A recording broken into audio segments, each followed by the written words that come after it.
Oh yeah, hope everybody is doing well out there. Doing a little bit of a test stream. It has been quite a while since I've done a stream, so I just want to test to make sure everything is working because we're gonna start streaming again. I'm gonna get back to it now that things are kind of settled down how I would like it. So let's see if this actually works. I think you heard a little bit of music in the background there. Oh, what's going on, Thomas Burnett? Good to see you. I guess the stream is working indeed. How are you, my friend? Been a while. Let me just adjust the camera a little bit there. There we go. What's happening, Thomas? Hope all is well. Good to see you. And looks like the stream is working. All right, doing a solo today. Retired watch guy Jay not with me at the moment. He is in the vicinity, but he's doing more Japanese animation content these days, but I think I'll get him to make a resurgence. Good to see you as well, Thomas, and definitely I'm back, baby. We are rolling. We got the tech up to date. My schedule isn't as crazy as it was the past couple months, so yeah, and I miss you guys. I missed you, Vimal, and the gang. I actually just talked to producer Vimal uh like last week. Is it Tuesday? Yeah, I talked to him last week, so actually good to talk to him in person. Gotta give him a shout. And I think today I'm just playing around, man. I'm just trying to see what's going on, making sure everything's working. A lot of things have happened since I have last been on the air. Most recently, a crazy, insane um auction weekend that's still going on. I think Marteau and Co is closing today, tomorrow, and then we have I think Sotheby's still has some online sales that's going on as well. But Phillips just went insane with the F Journe, and it's really Hey Jamal, good to see you there. I might. What's bad about the audio? Is it chippy? Is it too loud? Too soft? Talk to me, and I will try to fix it. All right, can you hear me now? Let me know if you can hear me. I'm always afraid to be too loud there, but I can go louder. Testing one, two, three. Let me know if this is too loud for you. And good to see you, Vimal. I literally was telling the people I was just talking to you last week. It was great to hear your voice and great to see you here. Thomas says, "How's life at the 1960?" Okay, he says the audio is faint, so I want to pump it all the way up. And if that doesn't work, we'll go from there. Thomas asks, "How's life at the 1916 company going? What are the most interesting watches you've handled there since you've been back?" Um, Life is going great at the 1916 company. Honestly, it's like coming home. I have boomeranged boomeranged a few times here, but I think right now, it honestly was like the perfect, timing for me to come back with the company. I've been with the company since it was very small, before it merged with Goldberg Watches, and now to see everything really like we were huge in pre-owned. We did the Journe thing. We're huge in indies, but now this time that I came back, because we acquired Hyde Park Jewelers, we acquired Radcliffe as well. We have so many doors and we have a lot of brands back again. Let me look at Enjoy dinner, Vimal. It was really, really great. Great talking to you, and I'll be back on more. So definitely more time to see you here. But just look at all these brands that I have to sell authorized new now. It's really, really awesome. A little bit of everything. We're back in Swatch. I got Omega again. A lot of other things that are slowly cooking. We have a bunch of Rolex stores. Still have Patek, of course, but now I have Cartier, which I never had before. JLC I have, which I never had before. IWC I can sell now, brand new. I never had that before. Panerai. So it's really, really awesome. And the team here, this is family. So it really is like coming home. They take really, really good care of me. Now, the most interesting watch I've seen since I've been back is a very, very good question. There's a really cool Vacheron that I just had my hands on. The safe is locked up, or else I'd have grabbed it. But a beautiful Vacheron. Um, I wonder if I could pull it up. Let me try to pull it up on Instagram real quick. a really cool Vacheron chronograph on a gold bracelet that I love. All right, can I show it? Look at that thing. This thing's awesome. So this is a Lemania based movement, the same movement that you find in many Patek Chronos or other VCs as well. So this is mid 90s. You've seen these from 94, 95, usually on a leather strap. But I saw this and it's just like amazing. Fits my wrist really well, 7.5 inches. So this is the most interesting piece that I've seen definitely last month. Um, we have been very, very fortunate to get a little bit of everything in these past few days. So the great part as well, we're having all these new stores, new doors, new people. We have over 400 people, I think close to 500 people total staff globally now. So we're having all these people and having the international stores open still, but the tariffs kind of back to normal. We're getting so much good inventory. So like in the past couple of days, we put on the website a lot of good Patek inventory has popped up. We've been putting up some Jorns. We know Jorn has gone really, really crazy. Um, and yeah, it's crazy. I don't even know what to say about Jordan anymore. I have a I have a meeting scheduled with somebody who I helped early on in their Jorn collecting era and helped them put together a really good Jorn collection. And maybe I helped them spend maybe a million, 1.2 million on Jordans, and though it's all, it's probably a collection worth 10, 12, 13 million now. It's insane what's going on with them, and it's just yeah, it's gone to a different place. Thomas asks, do you think much will change at Paddock now that Philippe Stern has passed away on Sunday? R.I.P. Philippe Stern. Very, very sad news for those who follow the hobby and enjoy Paddock Philippe. Philippe Stern, dear history, he was a legend and a trailblazer in his own way. And the Stern family really has stewarded Paddock in a very, very good way. And Philippe is really, really a part of some very special watches and really forcing some pieces to be made and really kind of carving out amazing things at Paddock. I don't know what really changes because Terry's been in charge for quite a while now, and Mr. Stern Philippe has been more of a your chairman. He's been the head of the Paddock Museum and things like that. So I don't know how much direct involvement he's had. I definitely think he probably was a voice to keep things a little bit more classic. So let's see what Terry does. I think a lot of people like to beat Terry up, but it is such a hard thing to try to like be the head of Paddock and try to make the watches and try to you know, pay tribute to your heritage, but also make new watches and excited watches because people are changing, humanity's changing, tastes are changing. The way we go to work, 20 years ago, we'd go to the office every day. I'd be in a suit and I'd be in a tie right now. I'm in short sleeves and jeans and Timberland boots right now selling high end watches. And a lot of my customers who would also be suit and tie, they're in the same situation as well. So I don't know exactly what will change. Because I don't know exactly how much input he's had, but I could definitely, he's gonna be missed, man. He's gonna be missed, and definitely again RIP to a legend in the space, But I do. Let's just jump over to the auctions.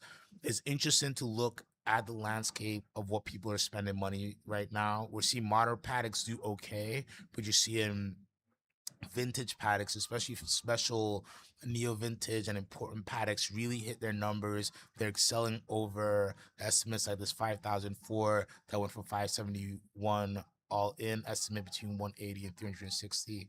I thought that was really interesting.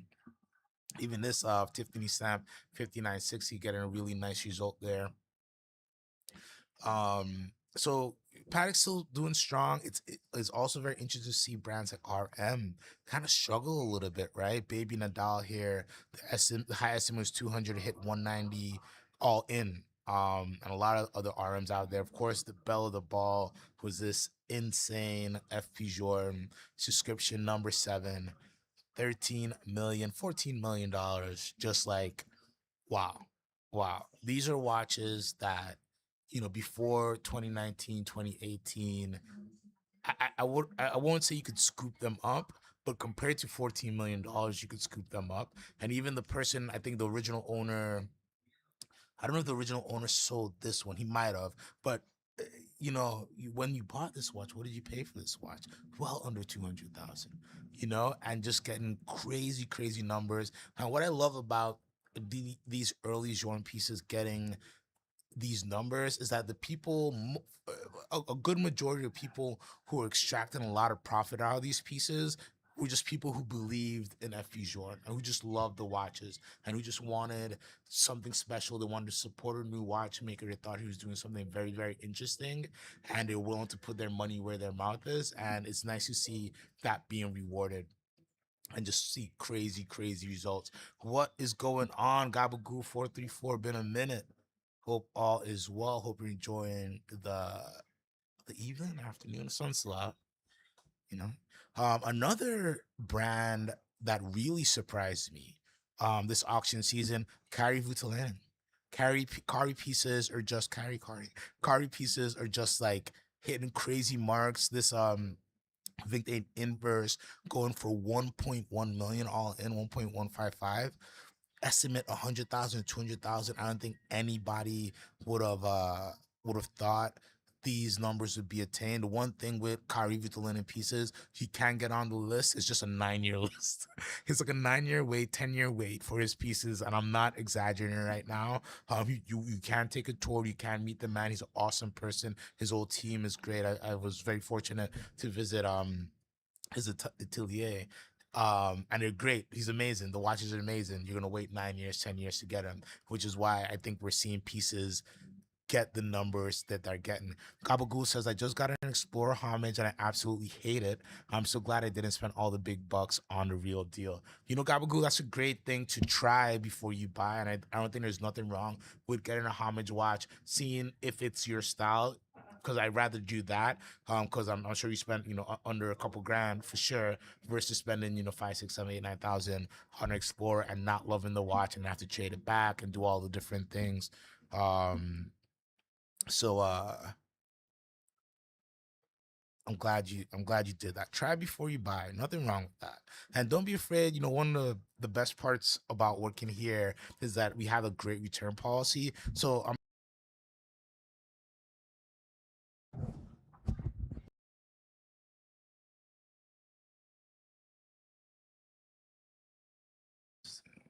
testing, testing.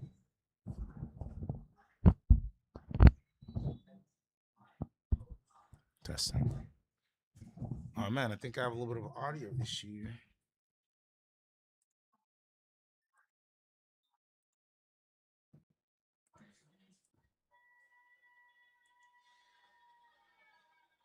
Testing.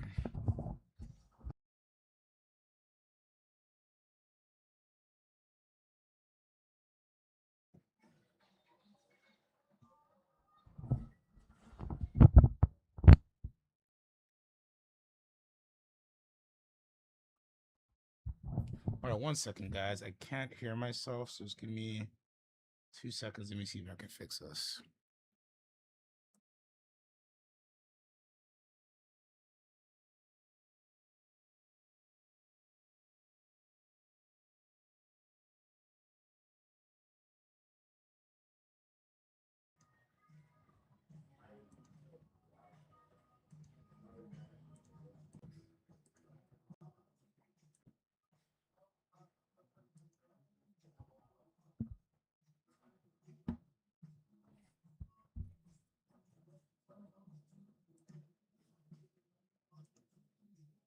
All right, can you guys hear me?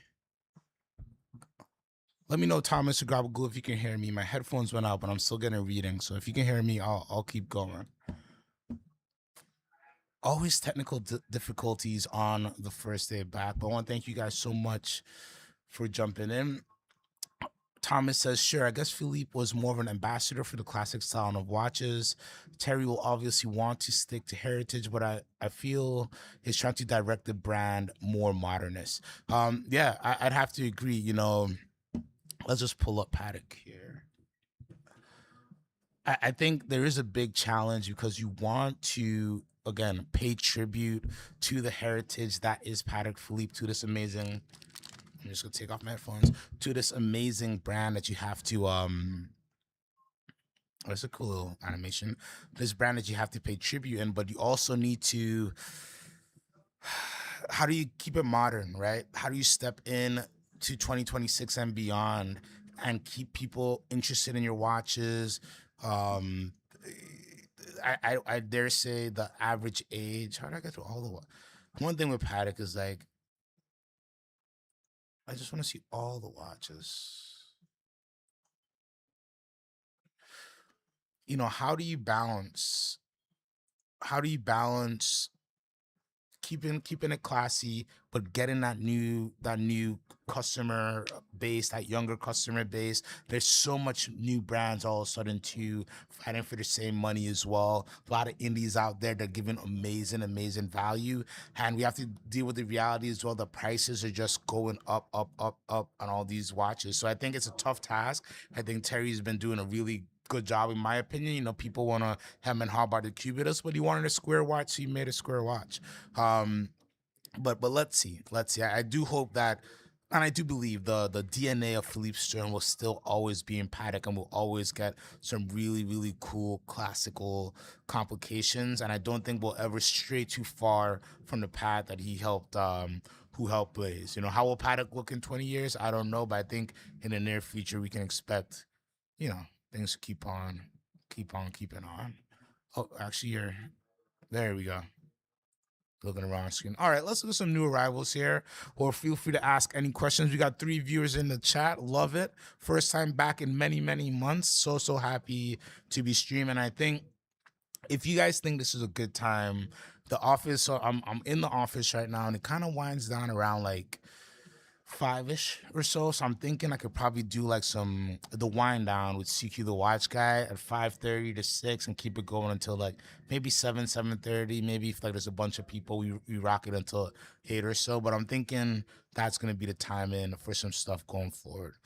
All right, let's look at what we got. Like I said, we got in a bunch of great Paddocks, classical, modern, heavy hitters, a little bit more accessible pieces all around. I love to see this watch. 5270p with a beautiful green dial, just like gorgeous watch.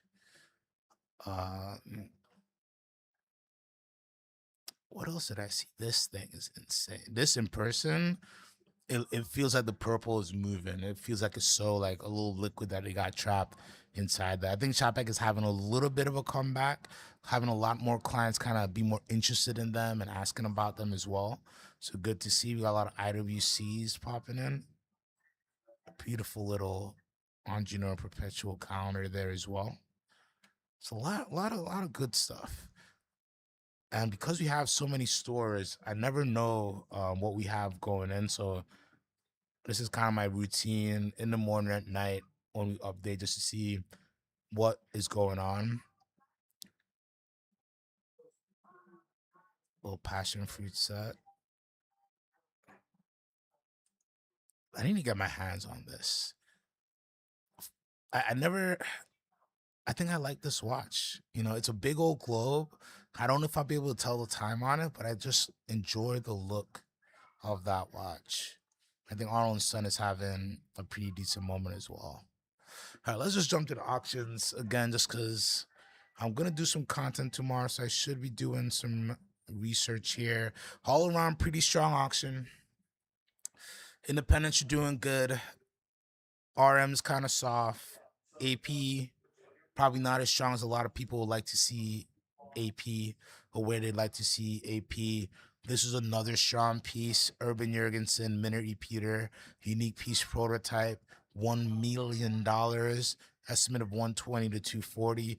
Really interesting result for Urban Jurgensen. I do think I love classic UJ. I just love the teardrop lugs. I love the teardrop lugs. I love the case. I just think it's a really good looking watches, and somebody really wanted that prototype. We saw some very good results for DBs as well. This is DB Tune DB15. So this is the first fully in-house movement, I'm pretty sure, and this was number 001. 400,000, estimate of 30,000 to 60,000. Really awesome. I think people understand what's going on with Divid Tuna, and just like with Jordan, people want the early stuff and want super collectible. Not for everybody, not for everybody, but really nice to see them getting a lot of good love. VCs too, traditional twin V perpetual counter 260. High estimate was 200,000. It's really good to see some good results there. Hey man, let it do good. Very strong, man. Very strong. 3940. I knew this was gonna go strong, but I didn't think it would also almost hit a million. 3940 first series, perpetual calendar, stamped Bayer. Just a gorgeous watch. Um, and just a 3940, just a legendary perpetual. And this is us. I get it. If you're a classical pattern collector, you understand what's going on there. And then long and Sony too, seeing some strengthening in the market. 44, 450 for this 1815 Walter Long homage. 36,000 was a high estimate there. The shell gold one or rose gold one be the high estimate as well. Hammer at 52. And a modern paddock kind of, doing what I expect, right? 5230 World Time New York edition. This was done for the New York exhibit. I thought these would have a bigger, would do better down the road. So, like when these first came out, super. I think still think they're super collectible, but I thought they'd be definitely more in 5131 territory when I first saw them. Still beautiful watches. I think these are great pieces. If you love world timers, if you're from New York, go Knicks. Well, actually go Sixers, but Knicks, you deserve it. So go Knicks. This is a great watch for you to pick up, and you can still find them for relatively rare piece. Inline Perpetual Salmon 114. So nothing crazy, right? 177 for Cubitus, I think, platinum Cubitus kind of makes sense. Vimal says, what's going on with FP Jordan? One went for 13 million. Yes, Vimal, it's insanity when we're talking about FP Jordan. This is the one that went for 14 million. Yeah, it's just a different world. So FP Jordan has just elevated itself into the art territory. And I don't like how it's kind of how to fix it for you. Anyways, they're in art territory right now. It's just a different world. You have classical collectors collecting them. You have investors investing in them. Then you have those folks who, buy art in these auction houses. I think a lot of those guys are now looking at FP Jordan as well because it's been proven over and over as an investment grade asset class. I hate to say it, right? Because I hate to put watches and investments in the same realm, but it's FP Jordan is proven. There are not many being made. None of these special ones are ever getting made again. And I think they just take on their own world. And I just, I keep thinking there's going to be some type of pullback. I don't know when it comes. Maybe there's a little bit of correction, especially for more modern FP Jordan, but I think if you have a special piece, if you have brass movement, if you have early series, of course, if you have subscription, but if you have unique pieces, 38 millimeter pieces that I didn't make a lot of, I think you're gonna do well. But look, even the CS, this was an early one, 008, but 177 for early CS, insane prices. They're just in a different world, and I don't see the train stopping anytime soon. I really thought that we'd see a little bit of a calming or slowdown or something like that, but they just been going super duper strong. Oh man, Remal, go to dinner, man. Enjoy yourself. Good afternoon, Leighton D Photo. Hope all is well. Welcome to the chat. Thank you for joining me. Thank you all for joining. It's been many months since I've been on, but we're gonna make this a regular thing. Got a little setup here in the office, and I think after 5 it kind of clears out, and I'm not bugging anybody. So I'm gonna keep it going. So just kind of perusing the auctions, doing a little bit of a short test stream. I'll probably go on for the next 10, 15 minutes. Unless you guys have a debate you guys want me to get into. 5373p under the estimate 558. High estimate was 700,000. That makes sense. It's a special watch, but I don't think it's for everybody. On the flip side, 5070G Saatchi Gallery special edition, beautiful salmon dial, 889,000. Wowza. Gorgeous watch. I understand it. CQ Thomas says, CQ, I don't know how much you know about, I can't see it. I can't say the name. Cullinan Clays, one of the partners Tybalt has parted ways with. company leaving Johans on the helm by himself, you think the brand will change much? Ooh, I think I do actually. Give me 1 second to pull up another screen.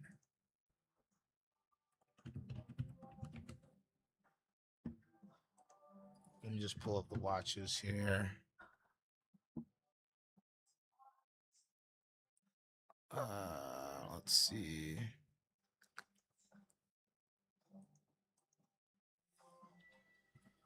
Oh, I think my battery died.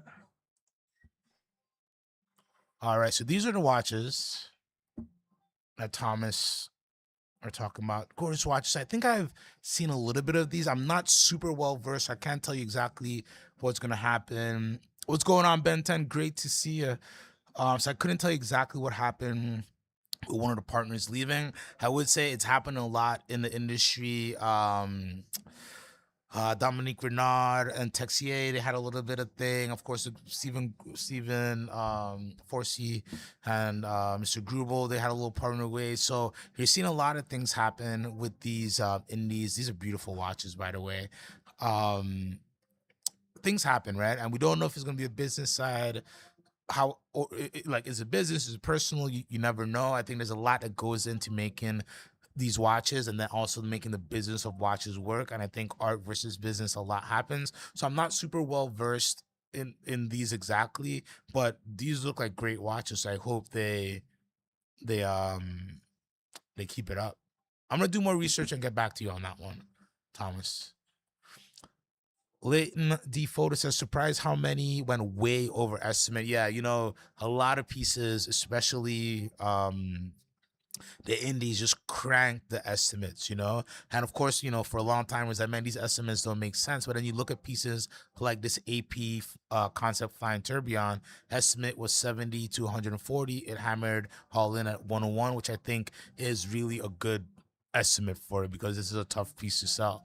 But yeah, so a lot of watches are really finding some strength. I mean, this long one, so already the MOP dial 127,000. I think that's a super strong number for that estimate of 20 to 40,000. I feel like I've seen these under 100, not in the not so distant past. Very crazy. Cartier as well. This Mosaic on the bracelet. So this, I'm pretty sure. Is this on? Yes, this is on a Mark Cho. So Mark Cho from the Armory, they're starting to do bracelets, and these multi-link bracelets, and they did this really nice Tridor bracelet that they put on this Louis Cartier Mosaic, and I think it works perfectly. All in 85,000. I think a good chunk of that price has to do with the Armory bracelet. There's another piece with an Armory bracelet on it as well. And I'm so happy to see that there are people who understand how good metal bracelets can be, and just the brands, they don't have the R&D, or they don't want to pour energy into it, but there is people who are making really well done bracelets in the modern day to put on some really nice watches. I think that's super good. Let's keep on scrolling down.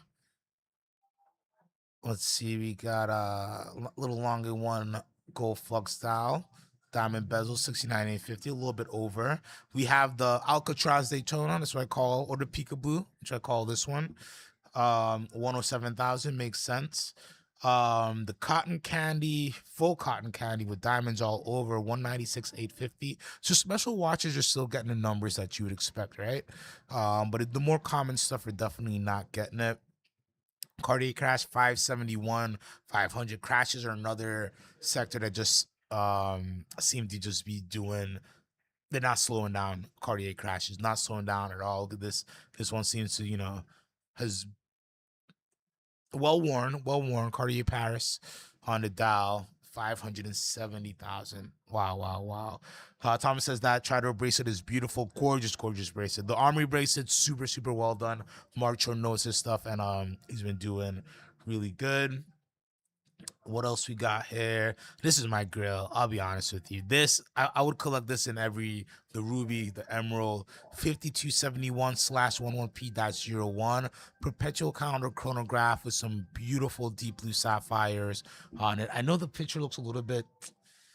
I'm gonna fix this tomorrow. I think my pictures are a little bit squished in. Anyways, gorgeous watch. This one 508,000. Worth it. I would pay all the money if I had it. Don't let me hit the lotto. Won't let me. Look at this thing on that strap, man. Just gorgeous, gorgeous, gorgeous watch. Oh man, look what I do. What I do. Don't kick me out, Phillips. I want to thank everybody for joining on this quick little test stream here. I'm gonna be back. I think. Oh man, come on, Phillips, work with me. I'm thinking we do afternoons, like after 5 o'clock or 5:30. I do a little wind down show, and if you guys show up, I'll keep it going. And you guys always show up. So come on, how do I get to my results?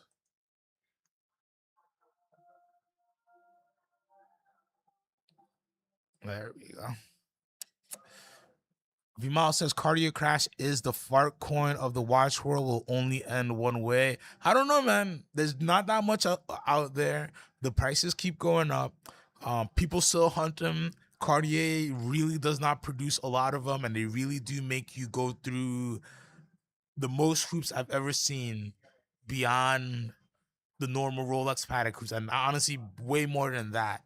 Like it's more than spend. It's like a weird kind of thing over there to get the crashes. I know somebody who just got one, and he went through a journey to get it. So I don't think that particular watch is a fart coin. I think we saw a lot of different fart coin esque watches that deflated and will never be seen from again on the value side. I don't put the Cartier crash in there as of yet. We never know. I do think all the prices are crazy. There has to be some type of correction. Hello, Aeon Movement. Good to see you, brother. Or sister. I'm pretty sure, brother. Good to see you back here. But yeah, I think there's a correction sometime somewhere out there, but ain't going down to zero. That's for sure. That is for sure. Platinum Daytonas with the baguette still doing good.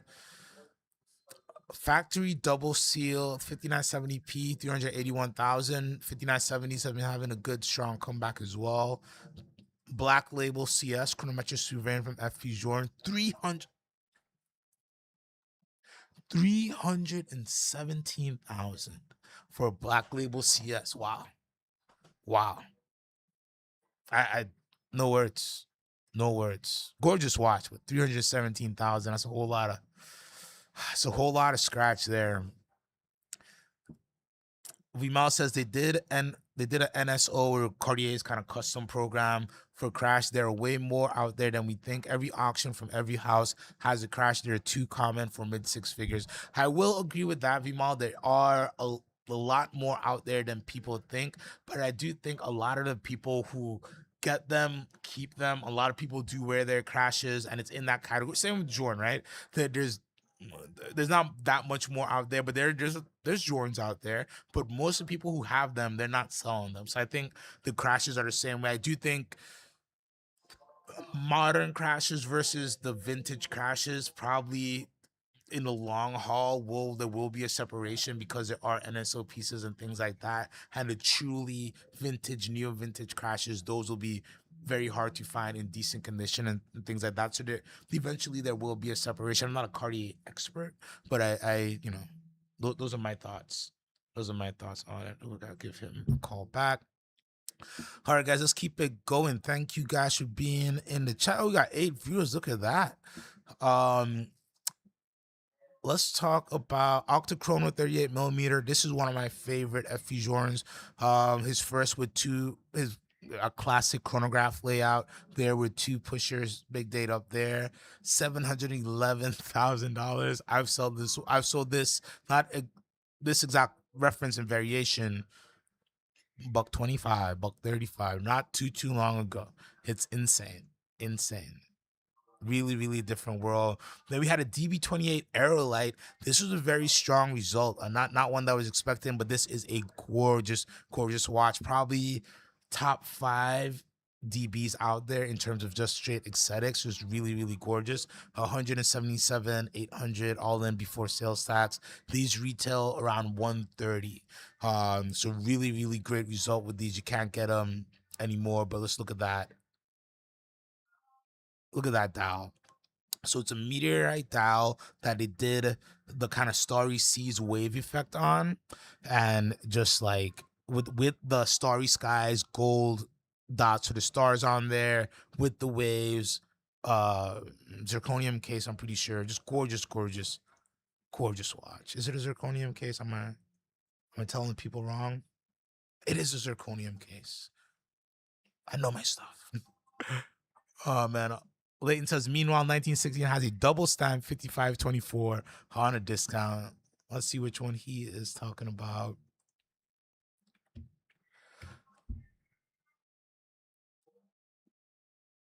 Yep, this is a beautiful double stamp 5524. And I think, they're not too crazy price. And yeah, and it's always interesting to me why people buy in the auctions versus buying in, with a secondary dealer like ourselves or the many other good houses out there. And I think everybody does it for their own reason. I do think some people, like, I would love to do it. I would do an auction, not like a crazy auction, but I would get into a couple auctions just for the fun of it, just to see if I bid and win and things like that. Um, yeah, but I think for the most part, unless there's something super rare, I'm just I'm going to a good secondary dealer like the 1916 company. All right, let's keep it rolling. VC Perpetual on the rubber strap 95 250. I think I have the same watch, a little bit less. AP Black Ceramic Chrono 95 250. I think AP's just getting a little. They're marshmallow, firm at times, but soft. When you put too much heat on them, they might be gooey on the inside. Um, Grupo Force Balance Contemporain 254 all in, 160 was a high estimate. Grupo starting to get more and more love. I'm liking the direction that they're going. The one issue that Grupo has right now is like, what does the future hold? What does the future hold? Steven's not there anymore. What is the future gonna be for Grupo? But a lot of people still love the watch, still love the watches, and still love the brands. Um, RM 6702 381 all in. The highest was 300,000. So this is one of the few RMs that went over estimate. Urban Jurgensen reference 3. I think this is just it's a perpetual or is it annual? Perpetual calendar with the moon phase, 279,000. So you're seeing early UJs getting some love. Really good watches. Again, I love the teardrop lugs, and they're just getting a lot of love. And the prices, of course, with modern UJ being out now, I think they're getting up there. A few more FP Jordan. This is an FP Jordan heavy auction. I think by value, it was mostly FP Jordan, of course, as well. Roger Smith Series 3 unique piece. This one got a good result, 1.2 million. I do know some Roger Smith pieces seem to be getting a little bit softer, but I think, there's still a strong floor and appreciation. Then we have a 36 millimeter Octa Divine, 500,000, 533 all in. This is the crazy one. This watch here, like, I don't know how to explain to you. Every time I see this watch, I vividly remember Dubai Watch Week 2019. I was with Brian Govberg because he was there. All the 1916 guys were there. This was our first Dubai Watch Week when the company was there. Brian Govberg was there and 3 collectors. And I believe the Jordan guy was there as well at that breakfast. We were just having a great breakfast. One of my collectors, there's a couple collectors from the company, but Jordan guys. So my collector, I just sold him a T30 for like 95. And then the other collector was just like, man, I don't know. Should I get it? I think 90 is too high. I think 99 is too high. I think we had another one that he was gonna get for 100. And I just remember my collector just kind of pushing him a little bit to jump in and get the T30. And now the T30 is a $2 million watch. This was considered, what we call in the industry a dog for FP Journe. It doesn't look like any FP Journes out there. It's based on his original pocket watch. It's rose gold and silver, so it patinas. It tarnishes sometimes. And this was all day, $100,000, 120, 130, 140, 150. They used to struggle at when it started to get close to 200. People were like, I don't want this. Then it went for, I think one went for close to $1 million not too long ago. And now a $2 million watch. This isn't a early one. This is number 93. It's in worn condition. $2 million watch. This is just insane. And I can't express to you enough. Like, this was just like not a watch. I do think it's a gorgeous watch. I do think it's a special watch. But to see this at $2 million just lets you know we're just in a different world. We're in a truly, truly different world. H4Z Hayes Gray says you have art money chasing watches now. Art money long ago crossed the $100 million mark, and that's exactly what's happening. The art world, and it's so funny when you look at, like, I think even Phillips, when you look at the percentage of the watch revenue versus the art revenue, watches are very, very small in comparison to what they do on art and their other categories. So again, I think for a lot of those collectors, let's say you had an advisor at Phillips, watches are fun. Maybe you didn't even like watches, blah, blah, but now they can go to you and show you historical proof, historical data of watches being investment grades, especially Hefty Jordan. You can see the growth. Again, this watch, when I sold this watch, it wasn't in 2005, 2006, right? I sold this watch in 2019 for under 100,000 or just at 100,000 with tax or something like that. So under 6 or 7 years, and this is a my brain can't even comprehend. This is a $2 million watch. Insane, insane. Oh man, Hayes Gray says, yeah, man, put it on the star card. Yep.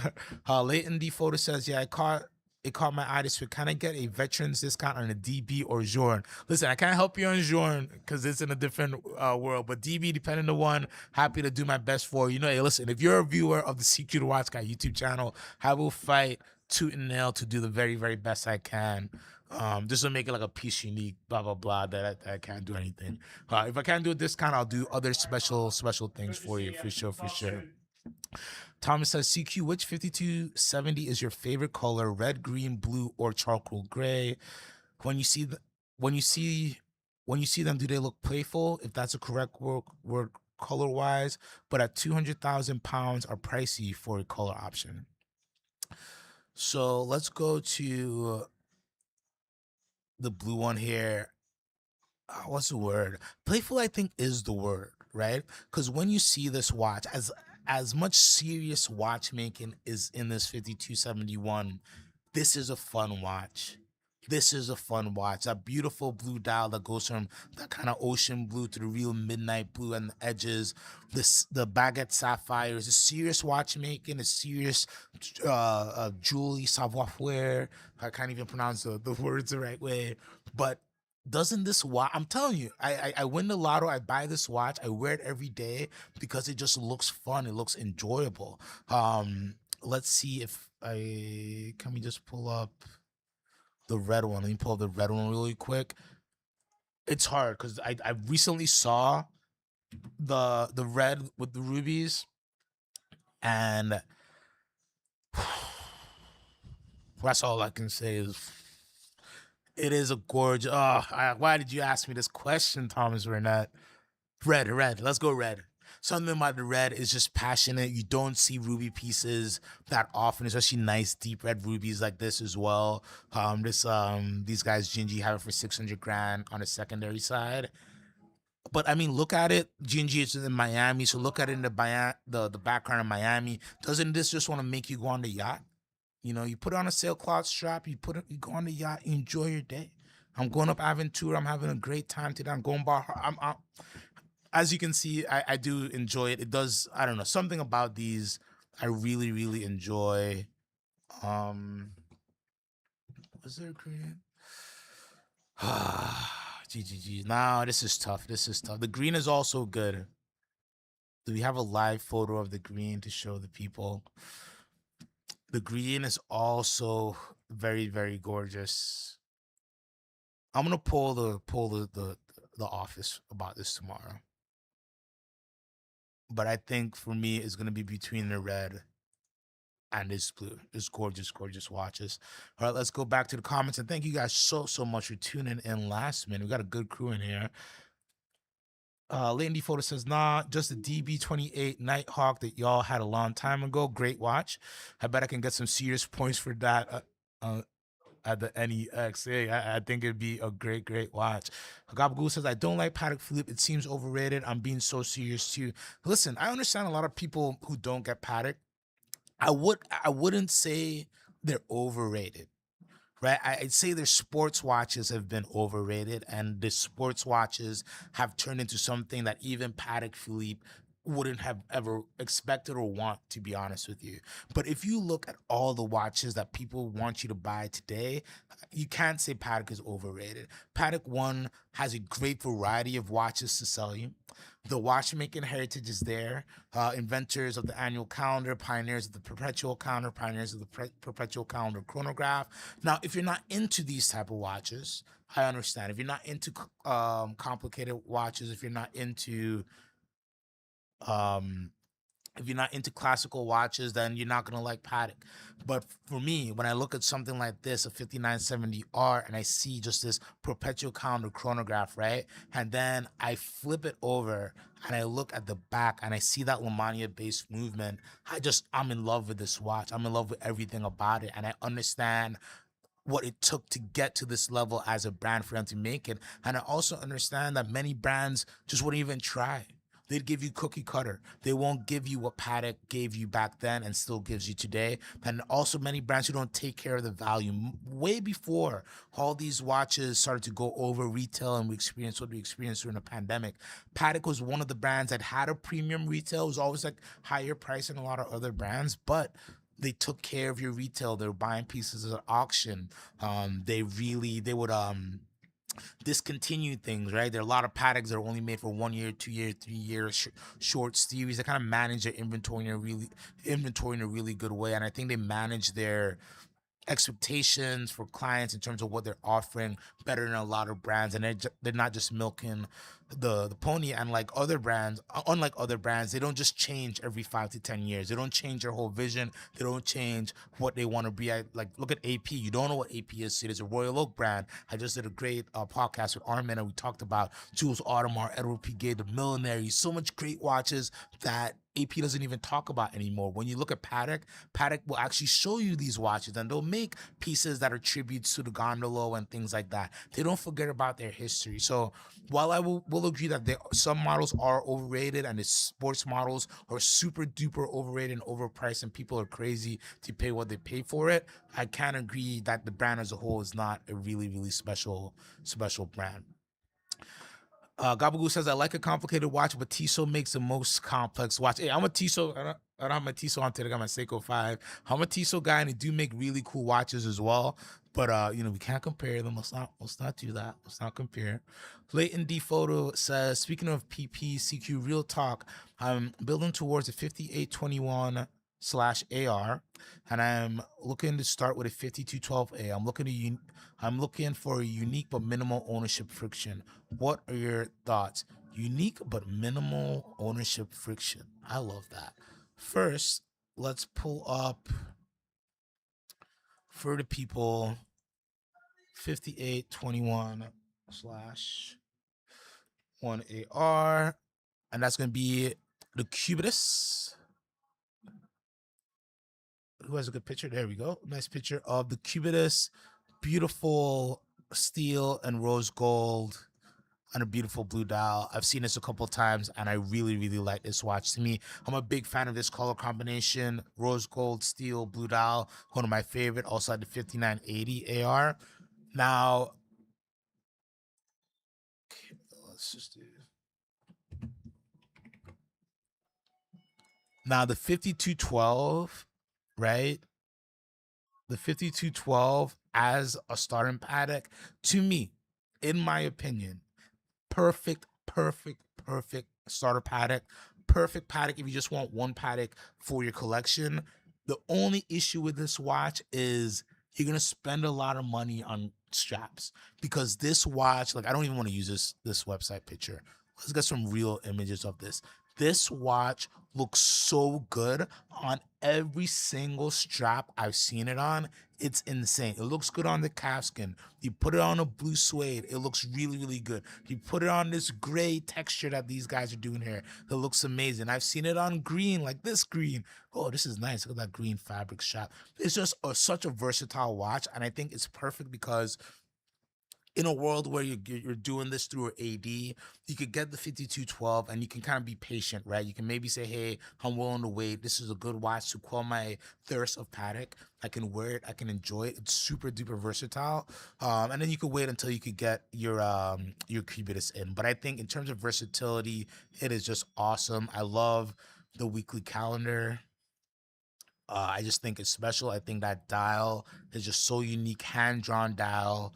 Um, well, the first one was hand drawn, and then they made prints, but like a handwritten dial just makes it again.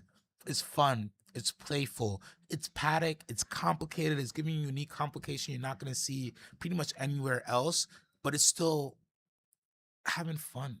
So showing youthful, right? It's serious while letting you enjoy yourself. And something about the 5212, I've helped a lot of people get into it, either through me or just me suggesting them. And every person who gets this watch loves this watch, enjoys this watch, and really, really, I think Leighton D Photo, this is the watch to go for. Just buy as much straps as you can because it's so fun and it really gives the watch, many, many different looks. Literally, I've not seen this.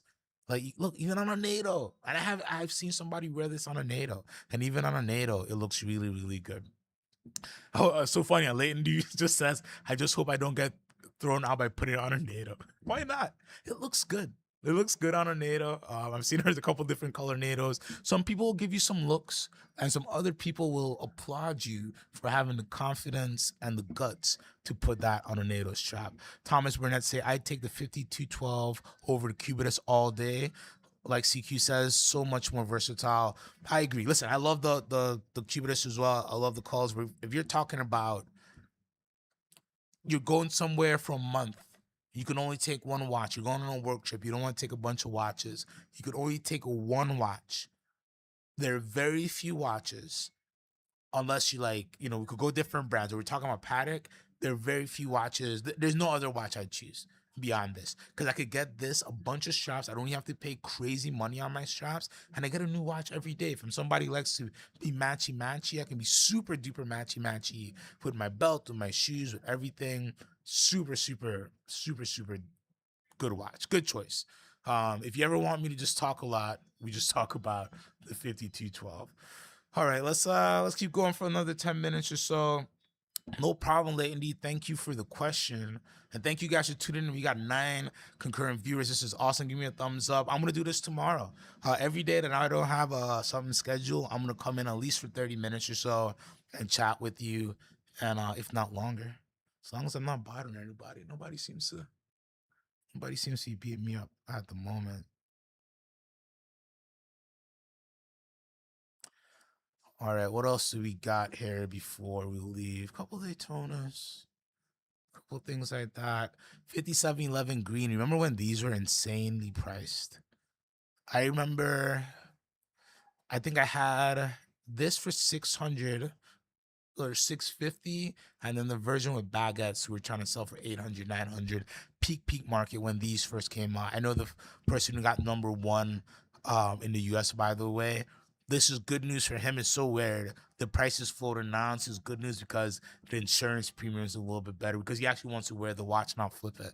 And thank you guys for the thumbs up and the hearts. Appreciate you guys so much. Feels good to be live. I'm so happy to be back. Let's see. We got some rainbow pieces that this watch is it's an interesting watch because like I shouldn't like it, but when you see it in person, it's actually enjoyable. I know I'm crazy. I like everything, blah blah blah, but it's actually a cool, interesting watch. Would I pay 444,000 for it? No, but I understand why somebody would just have to have it.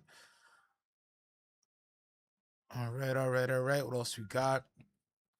Long one perpetual counter salmon dial went over estimate as well, 158 versus a 120 high estimate. And all these Pateks here. OG 1569, 44 grand. 25, 26, 94, 250. These as well. Kind of classic Patek. First series enamel dial. Okay, that makes sense. If I'm right, this is one of the first self-winding Pateks. If I'm right, I may be wrong.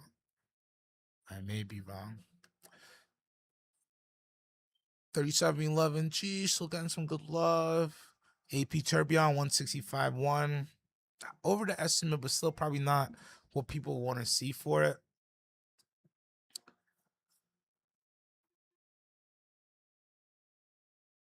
Creedor doing okay. Nackerdal, man, this is crazy.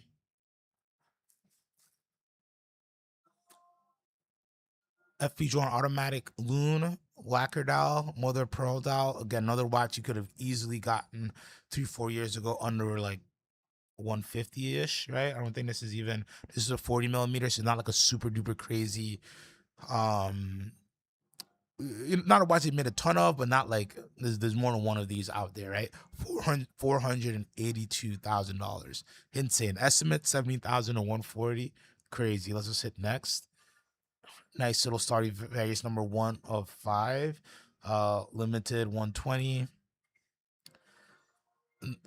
Like these Kari pieces, like I don't know. Something definitely. Let me let the camera cool off for a second. Something. Come on. Wake up. I'm gonna let the camera cool off just for a second. These Kari pieces just went insane. $1 million for Observatoire from Kari, which is a great piece, but somebody said in the room today, it's not like his most sought after piece, not like the craziest dial. He's known for doing really crazy dials. It's $1 million. That just shows you how hard it is to get the pieces. And nobody wants to wait. There we go. 9-10 years for a watch, even though I think is worth it. This was another crazy duo sold by the original owner. This is a FP Jordan Octachrono Swiss Fine Timing Edition. $2 million. Insane. $2 million here. Beautiful watch. You guys know how I feel about the Chrono. Not too many of the Chronos out there, so not too many of these editions out there. 7 pieces made. $2 million is just a wow price. And then what was really interesting here is the Chronometric Surveillance version of this went from 1.9, so not even less than $100,000 in difference all in. You would expect this to go much more. I think the person who got this really wanted to have the matching set, so he paid up, in my opinion, to get this. I don't think this, in comparison to the Chrono, should be worth as much, but again, it's a very special piece. Only 8 of this one made, and honestly does look really good. I don't know if I'd pay 1.9 for this, but that's the world of Jorn. It's just insane right now. Hayes Gray says Vutalinen makes things like Lyrique. Oh, Vutalinen makes the cases for Lyrique, by the way. That's why sleeping on things like Lyrique is crazy. Leighton says, I saw that. I was surprised that 1916 has one. CQ, how did they get that in inventory? Do we still have it? So you're right. So the one interesting thing about Kari Vutalinen is he does a lot of work for other manufacturers. He does dials for a lot of different people, and they do cases for certain people like Lyrique as well. Let's see if we still have it. Yeah, we still have it. And this is great. You can just see, look how unique and beautiful those lugs are and how they're attached to the case. So Kari does a lot of different things. So there's a lot of different ways to get into Kari production and get the Kari aesthetic or the vibe, or at least his fingerprints, without spending the auction money or having to wait 9 to 10 years and watch your kids go from from elementary. You could actually you could probably place a deposit in elementary, and as a graduate, you could time it out as a graduation gift to yourself. You're getting the Kari piece, which, if you have money in for Kari right now, you're in the money, right? No matter what you're paying for it. Leighton says, how did you get that into the inventory? So one thing about us is we have always been pushing for independence, more so than ever.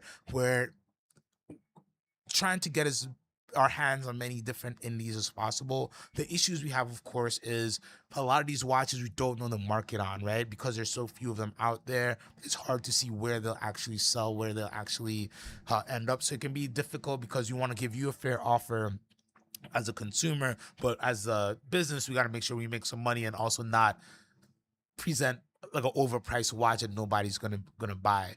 But we are working more and more to get into indies. Like, FP Jordan is super tough to get into right now. Most people that we sold FP Jordan to are not gonna sell them back to us because it's like sitting on gold times 10 right now. So it's very hard for us to source that. So we're spreading out into getting more indies because we love indies. And one thing we do find is the collector who enjoys indie watches, they we can develop longer relationships with them. They're a little bit more, they like more indies, so we can get more unique inventory in with them. And it's a little bit of a different conversation and relationship than somebody who just wants to buy Rolex or things like that. Nothing wrong with that, but it's just a different style. So we are trying to get more and more special pieces in there. And we do get a lot of pieces that don't even end up on a website as well.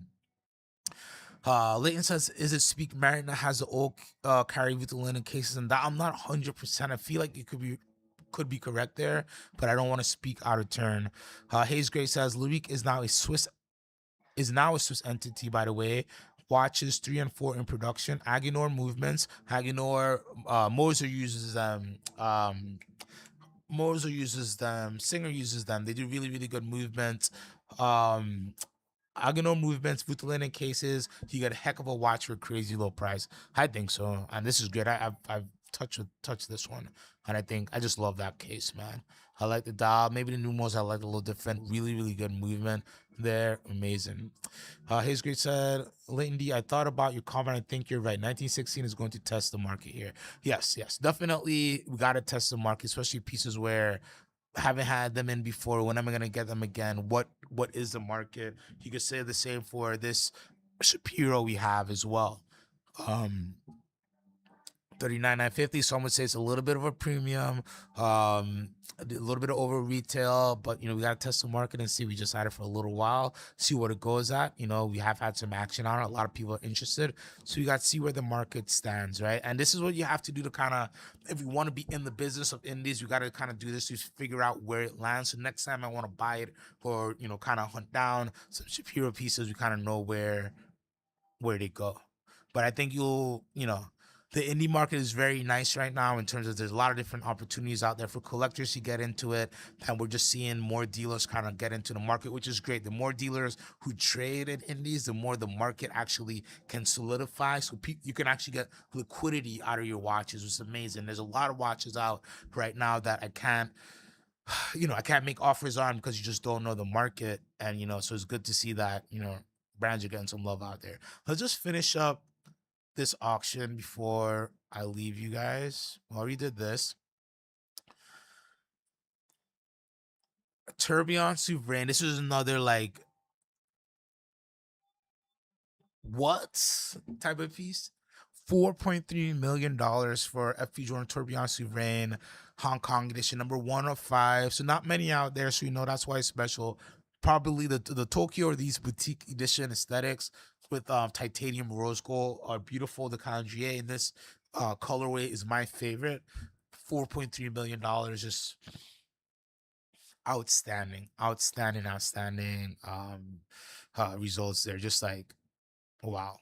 Let's just, and then we'll crawl through here. 5711/18 Eric Clapton. 266,000. Well deserved. Eric Clapton, amazing musician and amazing, well-known collector of Patek, legendary Patek Philippe pieces as well. Another Satoshi edition piece, 3940G with that salmon dial. Really beautiful. 419,000. Insane. But oh, come on, Phillips. Phillips, you're messing up the stream. 10 people on and they don't want to see me scroll down like this every single time. There you go. 5004G, owned by Eric Clapton. A most probably unique white gold perpetual calendar. Brigade numeral 12 with just a dot indices. Worth it. 5.2, worth it. If you're a hardcore Patek guy and you got the scratch, these are the watches, right? These are just like legendary pieces owned by a legendary collector. and it just a gorgeous, gorgeous, gorgeous watch. Just really, really um amazing. All right, what else do we have in this auction? Porla Marie. Oh man, 469,000 for OG Porla Marie. Again, Longa doing extremely well.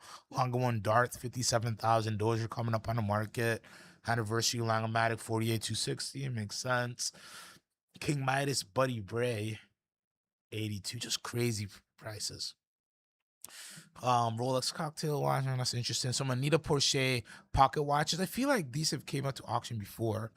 I'd expect these to get a little bit more. Anita Porsche, the most famous enamel artist, miniature artist, one of the most famous, if not the most famous. Does a lot of amazing work for Patek, OG Louis Cartier tank. 6196p, 63,500. So that's kind of market price. Don't expect. I didn't know why people, why somebody want to sell that beautiful, beautiful watch. On the Turtle for 254,000. Again, special pieces. Get in the watches 3970 first series, 800,000. 1518. Oof. The piece that's on the face of the catalog, almost $4 million. Another crazy Vutulainen, 1.8 for the masterpiece chronograph, 1 of 10. Just wild. Just wild, wild, wild. But then you have a Johann Blake Beast 2, underestimate, high estimate 260, all in a 177. Frosted AP Rainbow 406, just $6,000 over the estimate. Flying Tourbillon, high estimate 160, 127, all in. Soft, soft, soft, soft. This RM did do well, 1.3 million for a skull unique piece. Oh, and there are a lot of goodies in here. What else? What else? What else?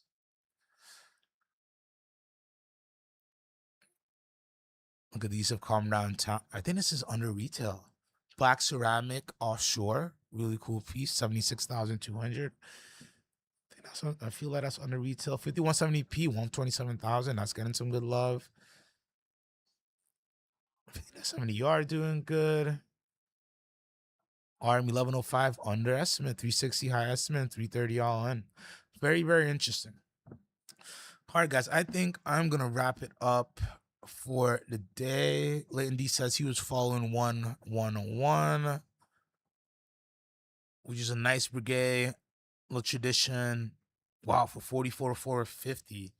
I think somebody was enjoying the auction air and bid up for that one. But still a great, great watch. I think that's it for today, guys. I want to thank you so much for tuning in, everybody. I think I'll do this again tomorrow, 5 o'clock. I don't think I have any meetings or anything going on. 5:30, I'll pop on, and then wow, another crazy Kyrie piece. High estimate 200,000, 1.2 million for this beautiful dial, Vint 8 ISO. Another Grubel GMT on the bracelet, overestimate 355. Jordan Sport doing good. This was a good auction. This probably was the best curated auction to me of the weekend.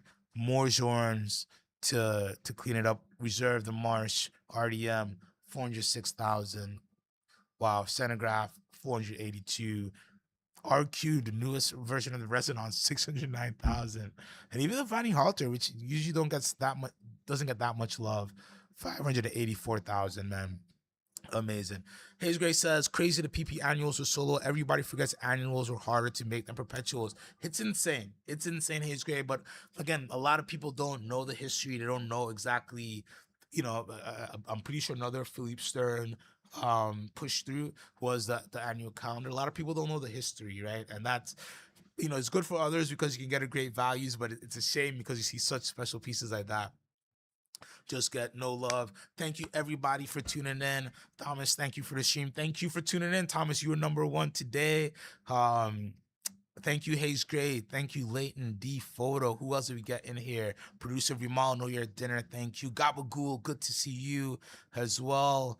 Who else was in there? I think Aeon Music was there as well. Anyways, I want to thank you guys so much for tuning in. CQ the Watch Guy. You can reach out to me, CQ _ the Watch Guy. Shoot me a text 44270 or 270-1640. I always forget my new phone number. Or you shoot me an email, cq@the1916company.com, and we'll keep it going. I will be back tomorrow. We'll do some new arrivals. I'll think of some topics, and we'll just talk about some new watch news. Maybe we'll talk about my thoughts on the AP Royal Pop or something like that. Either way, thank you guys so much. Have a great day, and see you tomorrow.